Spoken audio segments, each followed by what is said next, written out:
आपको Borland compiler में एक तरीका बताता हूं जिससे आप पता लगा सकते हैं कि कंपाइलर किस तरह से काम कर रहा है, हर स्टेप, हर इंस्ट्रक्शन किस तरह से काम कर रहा है और कब काम कर रहा है। उसके लिए आपको क्या करना पड़ेगा, यहाँ पर आप 3 वेरिएबल देख सकते हैं। इन 3 वेरिएबल के लिए आप वॉच ऐड कर सकते हैं। वॉच क्या होती है वो मैं आपको बताता हूँ। पहले आप देखिए ऐड कैसे करेंगे। आप डीबग बटन पे जाइए, ऐड वॉच पर क्लिक कीजिए। यहाँ पर आपको क्या लिखना है, आप जिस वेरिएबल की वैल्यू को देखना चाहते हैं रन टाइम पर, उसे आप यहाँ लिखिए। हम तीनों ही की लिखेंगे। A1 ओके कीजिए। यहाँ पर देखिए पहले से भी कुछ वैल्यूज़ हैं, आप उनको डिलीट कर दीजिए। रिमूव वॉच, राइट क्लिक करके आप रिमूव कर सकते हैं और राइट क्लिक करके आप ऐड वॉच भी कर सकते हैं।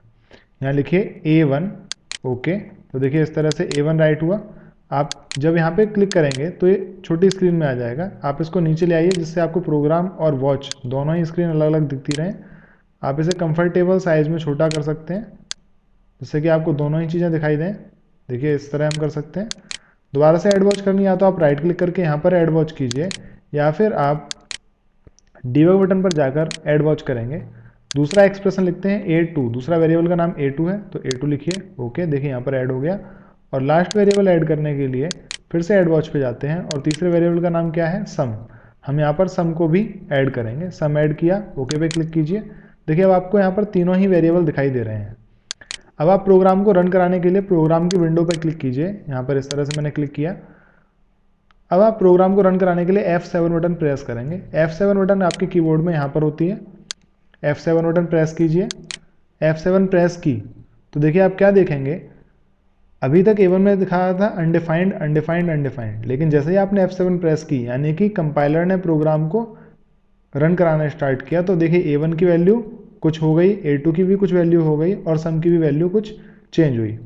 अब देखिए ऐसा क्यों हुआ कि A1, A2 और सम की वैल्यू इस समय क्या है, कुछ अलग सी हैं। ये जो अलग सी वैल्यू होती है ना, हम गार्बेज वैल्यू कहते हैं, क्योंकि अभी तक हमने कोई वैल्यू असाइन नहीं की है। तो सी का कंपाइलर अपने आप ही कोई ना कोई वैल्यू हर वेरिएबल को असाइन करता है, और वो वैल्यू जो असाइन की जाती है उसे गार्बेज वैल्यू कहते हैं, क्योंकि वो हमारे किसी भी काम की नहीं है।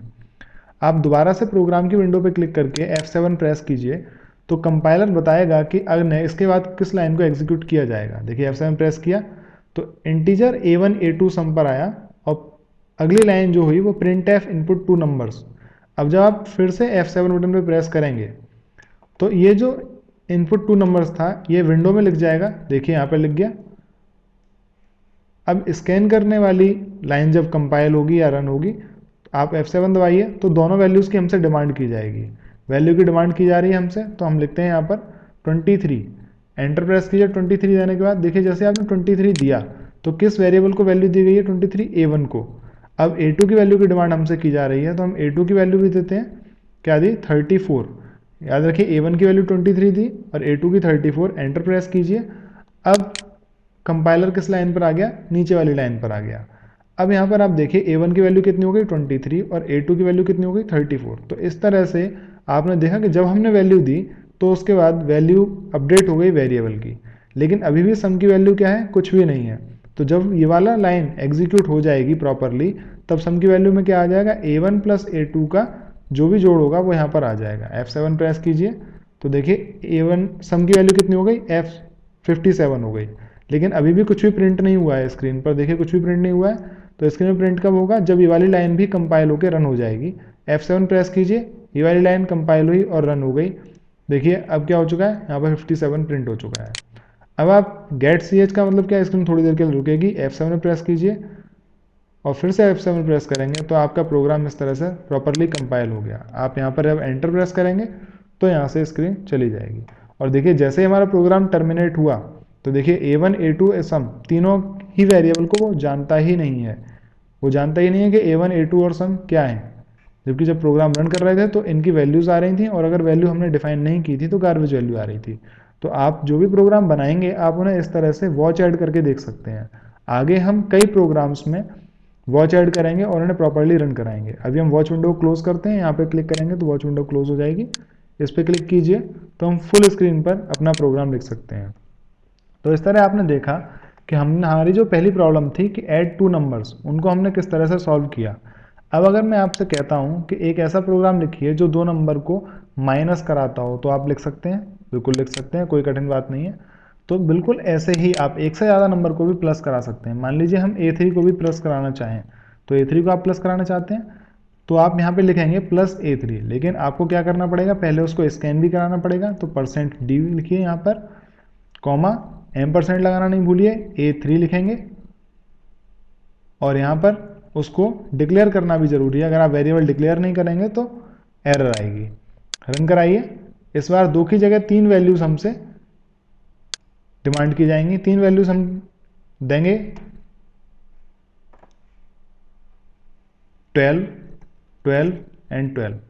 तो कितना सम आना चाहिए? 36। ये आ रहा है। तो इस तरह से हम 2, 3, 4, 5 जितने भी चाहे आप वेरिएबल स्कैन करा सकते हैं, कितनी भी वैल्यूज को आप जोड़ सकते हैं और कंप्यूटर इस तरह से आपके इंस्ट्रक्शंस के अकॉर्डिंग काम करेगा। देखते हैं क्या रिजल्ट आएगा हर ऑपरेटर का। अगर आप इनटू ऑपरेटर लगाएंगे या मल्टीप्लिकेशन ऑपरेटर लगाएंगे तो रिजल्ट आएगा 6, 2 × 3 6, 4 divided by 2 is equal to 2, 4 plus 2 is equal to 6, 4 minus 2 is equal to 2। और आपको जो मॉड्यूलस ऑपरेटर मैं आपको बोला था कि मैं आपको बताऊंगा, अभी तक बताया नहीं है, उसे अगर आप करेंगे तो क्या आएगा, 4 मॉड्यूलस 3 इज इक्वल टू 1 आएगा। ये किस तरह से आएगा वो मैं आपको बताता हूँ। मॉड्यूलस ऑपरेटर क्या करता है, ये रिमाइंडर कैलकुलेट करता है। रिमाइंडर किस तरह से निकाला जाता है वो मैं आपको बताता हूँ। ये तो आपको पता है कि 2 × 3 इज इक्वल टू 6 होगा। ये तो नॉर्मल जैसे हम मैथमेटिक्स में करते हैं वैसे ही है। लेकिन मॉड्यूलस ऑपरेटर किस तरह से काम करता है, मान लीजिए आप 4 को डिवाइड करते हैं 3 से, तो जब आप इसको डिवाइड करते हैं तो 3 कितना टाइम्स डिवाइड होता है, 1 टाइम डिवाइड होता है, और रिमाइंडर कितना बचता है, 1। तो अगर हम इसको इस तरह से लिख के देखें तो हमारे लिए ज़्यादा समझने में आसानी होगी। 3 × 1 = 3, कितना रिमाइंडर बचा, 1। तो ये जो 1 है ये क्या है, शेषफल है या रिमाइंडर है। तो इस शेषफल को आप यहाँ लिखेंगे। तो जो मॉड्यूलस ऑपरेटर है वो क्या काम करता है, मॉड्यूलस ऑपरेटर शेषफल कैलकुलेट करता है। जबकि अगर आप 4 डिवाइडेड बाय 3 करते हैं तो उस केस में ये जो 1 आएगा ये यहाँ पर आएगा। तो डिवीजन ऑपरेटर अगर हम लिखते हैं 4 डिवाइडेड बाय 3 तो आंसर 1 होगा। अगर हम लिखते हैं 4 मॉड्यूलस 3 तो भी आंसर 1 होगा। लेकिन ये भागफल होगा और नीचे वाला शेषफल होगा।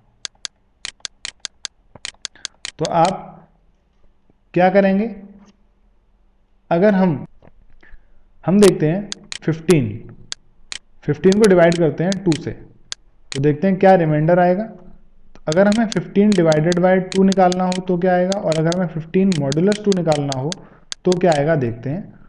2 × 7 = 14, 2 × 7 = 14 होते हैं, एक रिमाइंडर बचा। तो 15/2 में क्या आएगा, 7, और 15 मॉड्यूलस 2 में क्या आएगा, 1।